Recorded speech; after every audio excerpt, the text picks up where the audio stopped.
You are welcome to the show and you are welcome to Nepal as well. And same to you too. And I would like to also greet all the viewers of the Nepal to have the great and prosperity new year 2014. It's been almost 1 year that you are here in Nepal as an ambassador. However, you spent more than 3.5 decades in diplomatic sector. Particularly focusing on your 1 year's tenure, how do you evaluate? Actually, I'm very proudly say that I have completed almost 1 year here, and with the friendly people and beloved country, Nepal, and so from highest to the ordinary people of Nepal, we are very friendly. Being a members of the SAARC countries and being members of the South Asian countries, we have a lot of affection, we have a lot of friendliness to each other. So therefore, I am very proud to complete this 1 year with the aspiration of the people and representing both our Sri Lanka and Nepal, enhancement of our bilateral relations. You have long experience in diplomatic sector as you spent more than 35 years in diplomatic field. So how did you start your career in this sector? In fact, I joined the government service in 1979, soon after the university education. And since then, I worked as a teacher till 1984. Since then, I joined the Sri Lanka Foreign Service. From 1984 to year 2014, I have worked 10 countries working abroad. In between, we had to work in Sri Lanka.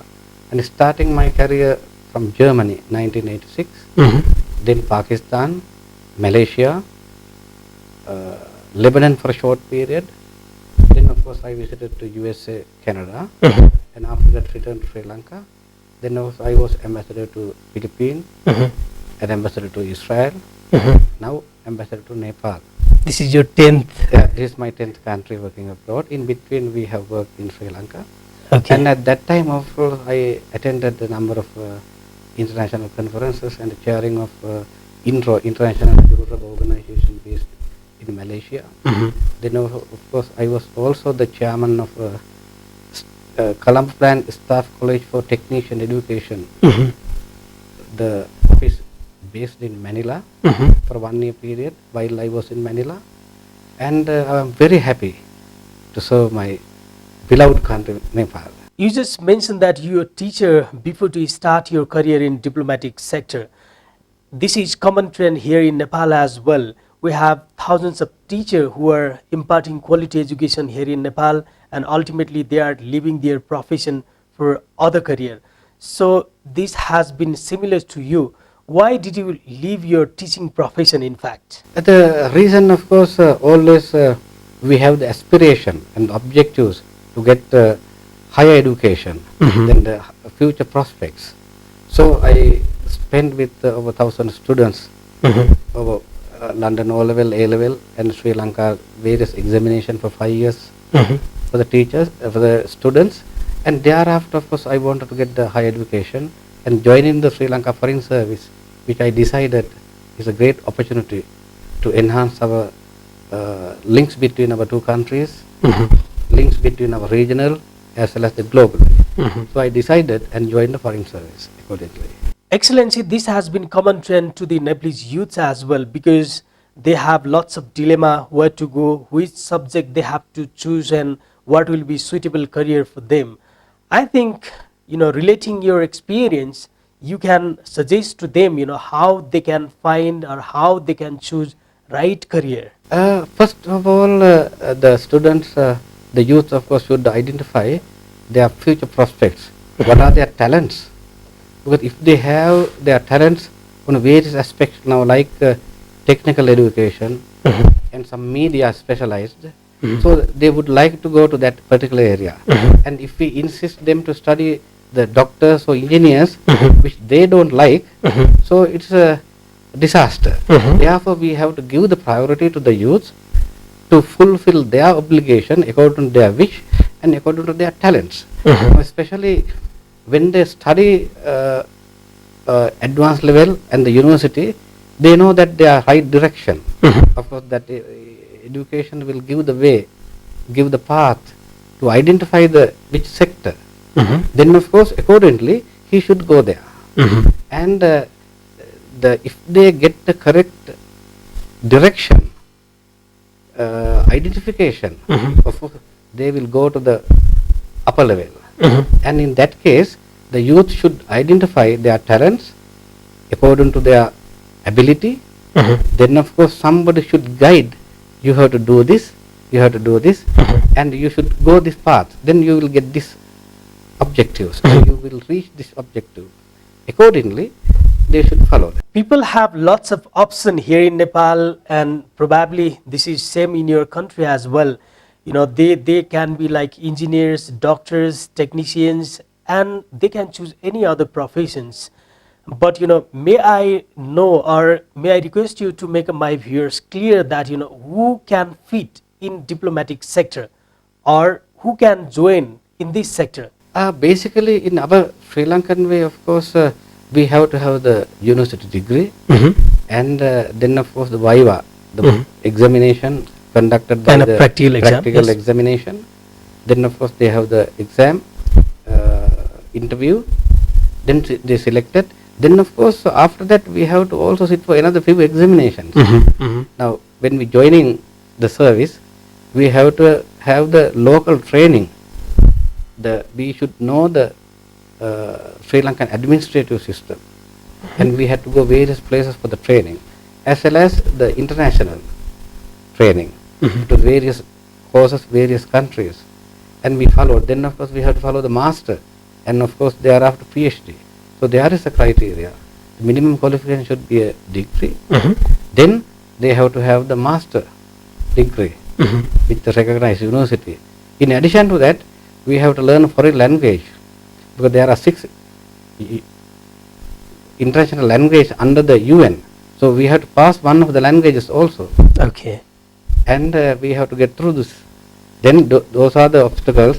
So you mean it was not too easy? It is not too easy, and in addition to that, we have to set for the administrative system examination and the accountant system, so which the government of Sri Lanka follows.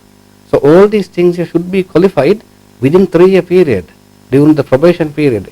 If we do not pass all these things here, we are not eligible to get the confirmation. Therefore, it is very difficult. The first efficiency bar, then of course after 7 years, second efficiency bar, the third efficiency bar. All these things here should be followed. Okay, Excellency, thank you for your good tips. May I ask you about your unforgettable, or I can say memorable parts or memories of your life? Especially I'm talking about your professional life. Yeah, actually when we were attending that, especially the SAARC summits, we are representing the country. Sometimes government does not represent. Then the head office says somebody should be embassy or the high commission to be attended, represented. Then of course we have to go through that. So we have to represent the country where the very critical occasions. Then we have to have the consultation from the government head office, what to say. And if there are any issues, then we have to always consult with them. And if there are any critical situations, and if there is any vote, then we have to consult with them too. Then of course, being a friendly countries, we don't have any issues, but sometimes we have to follow and get the consensus. And if there are any problems, then we consult. Otherwise, if it is a moderate or the impartial, then of course we go along with the consensus. Okay. So do you think, Excellency, that you are successful in your life? Yeah, I'm almost. Especially in the context of Nepal, thousands of youths are going abroad, and in the name of abroad education, huge money has gone out.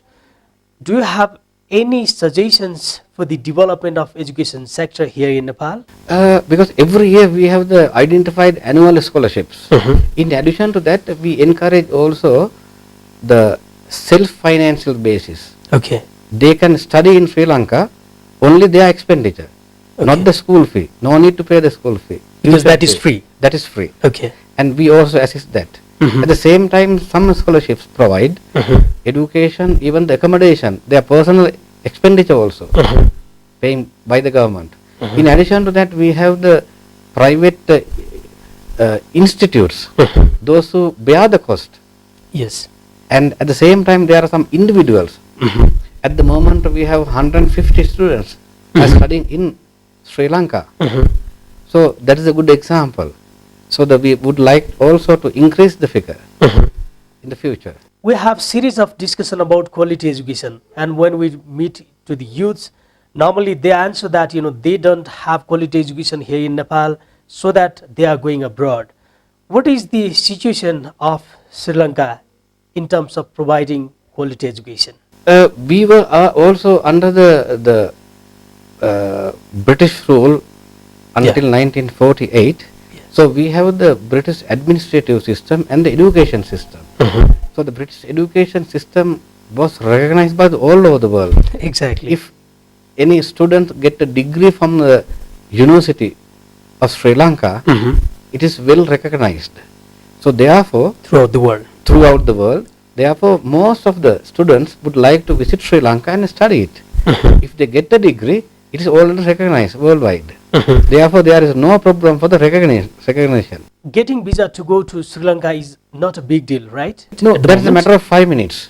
Okay. If you apply the visa through us, of course, or the internet, Okay. through the Department of Immigration, if you provide the visa application and everything, within 5 minutes you will get the visa. If anybody wanted to get our assistance, we also assist them. And the matter of half an hour's time, we inform and we take the procedure and download and send it. Automatically we get the approval. So there is no problem for the visa getting. Okay, this is very encouraging for the students who want to study in Sri Lanka. And students' visa is also the free for the Nepali students. We Nepal are supposed to have 100% literacy by the year of 2017. Do you have any remarks? And on behalf of your embassy, how Sri Lanka want to support for this campaign? Yeah, actually the target could be reached. The reason the government, of course, doing utmost duty to give the education to the students, as well as the private colleges also the same thing. Only the thing here, the individual should encourage their students, children to educate. Then automatically they are. That is how we also reached our target. At the moment, our literacy rate is almost 93%. And because of the free education, we encourage all the parents to send their children to the schools. So that is how the same target also could be reached by the Nepal government also, giving the wide publicity, wide coverage, and give the value of the education. Then of course definitely the parents will encourage, send them to the schools. Finally, any messages to my viewers who are watching you on TV? I would like to say that Nepal is a very beautiful country. The people are also very friendly. And with this aspiration, Nepal can become a developed country, and with the unity, with the stable government. So the message is there. And we also wish the people of Nepal and the government of Nepal, with the enhancement of a close and cordial relation between Nepal and Sri Lanka, a happy and prosperous country. Thank you so much for your valuable time and information. It's my pleasure. Thank you very much.